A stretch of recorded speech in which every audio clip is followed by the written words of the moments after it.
Hi everyone, I'm here with a Bible study. I hope you guys are having a good evening. I'm going to start by reading some things that I picked out for you guys. Okay, this one. You have the power to do great things. You have always had it because you were born with it. In fact, you have more of it now than ever because it's the kind of power that grows with each and every experience. With all you are and all you know, there's no stopping you. When it says you've always had it because you were born with it, that's so true, because who made you? God made you, and He made each and every single one of us very special and unique. All right.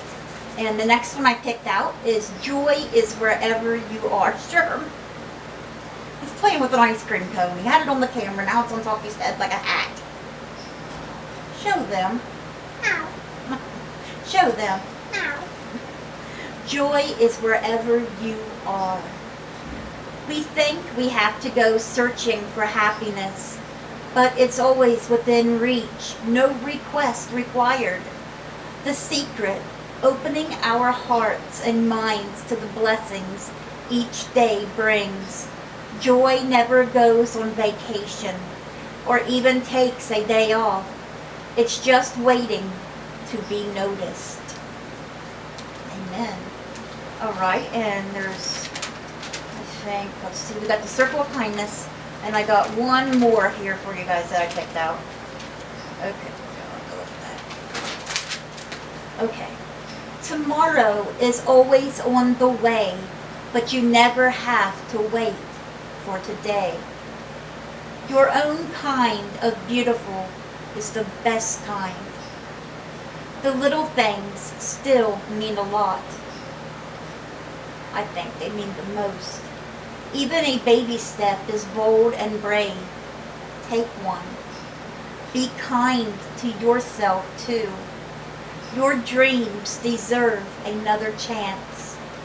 You are 100% worthy of every good thing. Yes, you are. Alright guys, now I'll do the circle of kindness since we're already here. This feels like it's been wet at one time. Spread love everywhere you go. That is a quote by Mother Teresa. Amen. Amen to that. Okay, this one is by Kim Cribbs from Georgia. She says, we all paid it forward. I have a job as a cashier at an IGA store on Tybee Island. Recently, in the middle of the day, our internet went down. People could only pay with cash. This was difficult because we live in a world where most folks pay with a credit card. During my shift, I ended up paying for two people's groceries because I felt like it was the right thing to do. One order was $45 and the other was $12. Both customers came back to repay me and included a tip. It made me smile that we all were able to pay it forward. Amen. That's very nice. Over here at the store by us is Dollar General. They have done that to Sherm a few times as well. Put money in when he needed it. Okay, and let's see. The next one is by Beverly McNamara from Massachusetts. She went out of her way for me.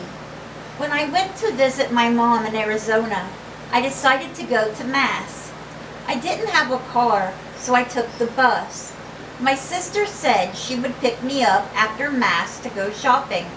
When I got to the church, I realized I was early, so I went ahead to the store. I did my shopping and then realized I didn't have my cell phone to call my sister. I asked a woman if I could use her phone, explaining my dilemma. She didn't have her phone either, so she said, "Let me just take you to that church." I was so grateful, and I will never forget how she helped me get to church on time. Some people are truly good people. I remember Sherm and I, years and years ago, broke down by some woman's home, and we went there, and she was so nice, let us call for help, and she was fixing us food and everything. She was very, very nice. Very nice. Let's see, and the last one is by Ann Keller from Texas. Now that's great customer service.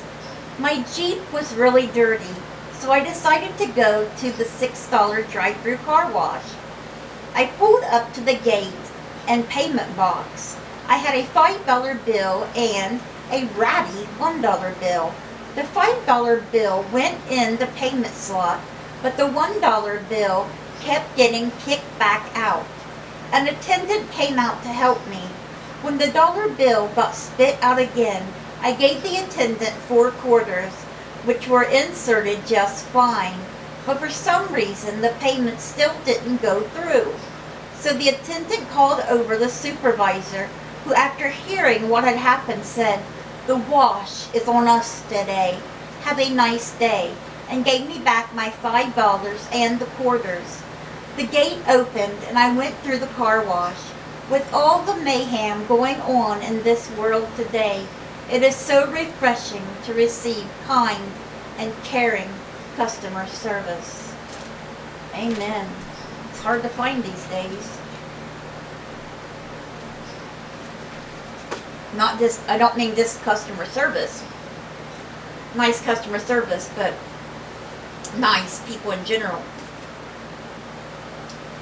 Okay guys, today we are going back to the very front of the Bible with Genesis chapter 9 verse 17, which is the verse that Cassandra Tiersma picked out for our devotion this evening. And Genesis 9:17 reads, "So God said to Noah, the rainbow is a sign of the agreement that I made with all living things on earth." And that is that he will never flood the earth to destroy it again. The rainbow is God's symbol. That's his promise to us that the world will never be wiped out by a flood again. Okay, so what I'm going to do is go to the Bible and read Genesis, all of chapter 9, and then we'll come back to Cassandra's devotion. It's been a while since we've done this, huh? It's not very long. God's covenant with Noah and the sons of Noah. Then God blessed Noah and his sons, saying to them, "Be fruitful and increase in number, and fill the earth. The fear and dread of you will fall upon all the beasts of the earth, and all the birds of the air, upon every creature that moves along the ground, and upon all the fish of the sea. They are given into your hands. Everything that lives and moves will be food for you.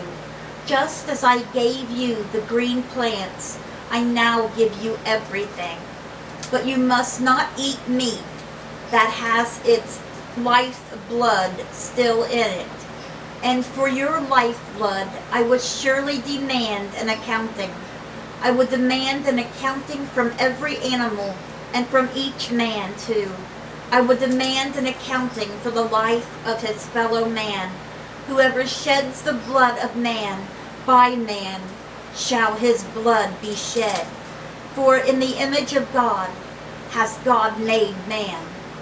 As for you, be fruitful and increase in number. Multiply on the earth and increase upon it." Then God said to Noah and to his sons with him, "I now establish my covenant with you and with your descendants after you, and with every living creature that was with you, the birds, the livestock, and all the wild animals, all those that came out of the ark with you, every living creature on earth. I establish my covenant with you. Never again will all life be cut off by the waters of a flood. Never again will there be a flood to destroy the earth." And God said, "This is the sign of the covenant I am making between me and you and every living creature with you a covenant for all generations to come. I have set my rainbow in the clouds, and it will be the sign of the covenant between me and the earth. Whenever I bring clouds over the earth and the rainbow appears in the clouds, I will remember my covenant between me and you and all living creatures of every kind.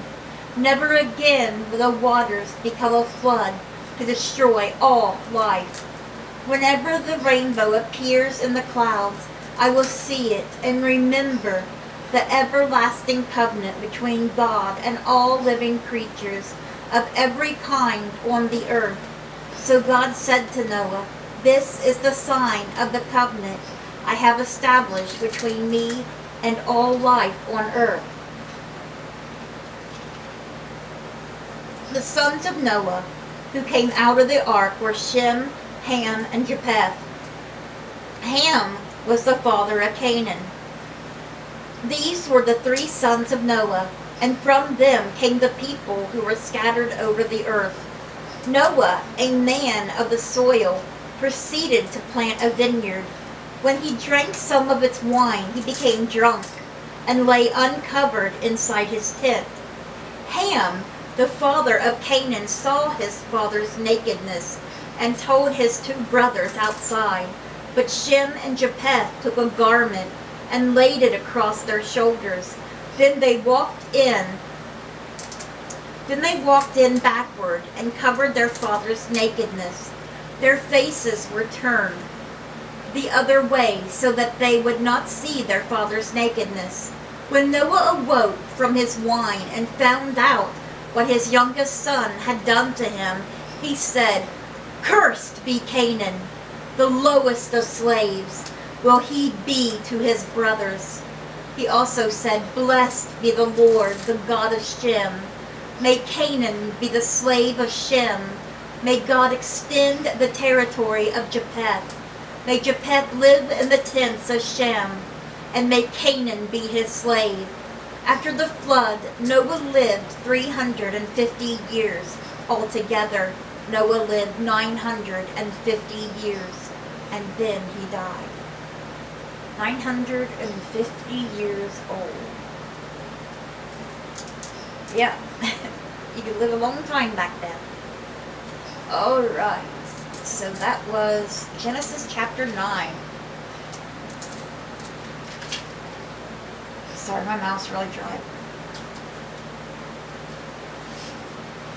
Okay, now let's get to see what Cassandra says in her devotion. Sherm's eating the cone now. You're eating your hat. Yeah. Rainbows have always enchanted me. I love rainbows too. Biblically, they are an uplifting sign of great reassurance. A promise from God that He will never again destroy all life on earth with a flood. To me, rainbows symbolize colorful, creative expression. Early in my creative journey, while working as a young artist in a school, I felt like a rolled up rainbow. I painted a picture of that image and scribbled, "When it stops raining, I'll come out." Praise Jesus. He's since blessed me with ample opportunities for creative expression in multiple artistic endeavors throughout different seasons of my life and your life. I'm happiest and most fulfilled when Jesus provides a creative outlet through which I can express my God-given gifts and talents. Some seasons, though, we might feel like that rolled up rainbow, waiting for the rain to stop so that our creativity can come out of hibernation. But just as rain never lasts forever, seasons of creative drought also don't. Some people claim they just aren't creative, but that's not true, because we are made in the image and likeness of the Creator, God, whose very nature is creative. Just look what all God has created, and then look around. So the question is never, how creative are you? But rather, How are you creative? Just as God paints his rainbow signature across the heavens, reassuring us that he will never again flood the entire planet, he also paints his colorful signature of creativity into each and every one of us. The creativity is to be used for his glory in our homes, churches, and communities. Sandra Tierson. Amen. I like that. She drew a picture of a rolled up rainbow and said she wasn't coming out till it stopped raining. Praise Jesus. I like that. That's really cool. Okay, and your homework from Cassandra Tierson tonight. Ask Jesus to show you how to use your creativity to bless your family, church, or community. Thank him for both the seasons of rain and the seasons of drought in your life. Amen. Sure. He's got the cone and he's sticking in his mouth. He's tongue through it. Sure. That's disgusting. Show them. Show them what you're doing. That's just sick. Wiggling his tongue at me through the cone. Stop it. Okay, guys, animal devotion. Everybody pick your animal. What animal do you want? Huh? A pig. A pig? Okay, sure picked the pig. Proverbs chapter 12, verse 6. The words of the wicked people are a deadly ambush, but the words of decent people rescue. This devotion is called Blissfully Unaware, and it is by Twyla Bennett. I could hear Rocky sliding claws from the second floor and sadly noted how our boxer dogs, two of them, aging legs were giving out. The noise continued, and I sensed that something was wrong. I ran downstairs, meeting my worried son Zach and husband Dan in the hall. No, sure, it's dogs. Dan grabbed Rocky, yelling for me to grab a towel. Upon returning to the hall, I saw that the boys had taken Rocky to the porch. We used the towel to stop the bleeding on his leg. What happened? Dan guessed that Rocky must have had his head on the floor register, which he loved doing in the summer. When Rocky raised his head, the dog tag of his collar twisted under the horizontal vents and caught. The entire register came up, and as he thrashed around, he had gotten cut. Thankfully, a few staples in his leg at the vet took care of his injury, but I was stunned by what had happened. In 20 years of owning dogs, I had never perceived a collar as a potential danger. Our dogs have always worn them in the house. I cannot imagine what would have happened if we had not been home to rescue him. My ponderings reminded me of another hidden danger. Have I ever really considered how my words can be dangerous? For years, I was blissfully unaware that my leadership tactics were causing pain.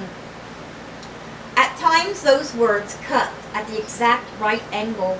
Unfortunately, I was oblivious to the hurt that resulted.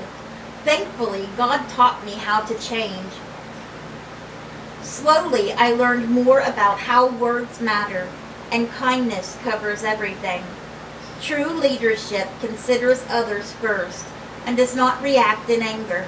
Thoughtfully considering the words I say can change a life, and I cannot imagine what would have happened if my father had not rescued me. My father, she's referring to God, and he has rescued all of us as well. But will you accept him? Father, I do not want to take my words for granted. Help me to use them to honor you and to rescue others with love. Amen. Amen. And there's my picture of the boxer dogs.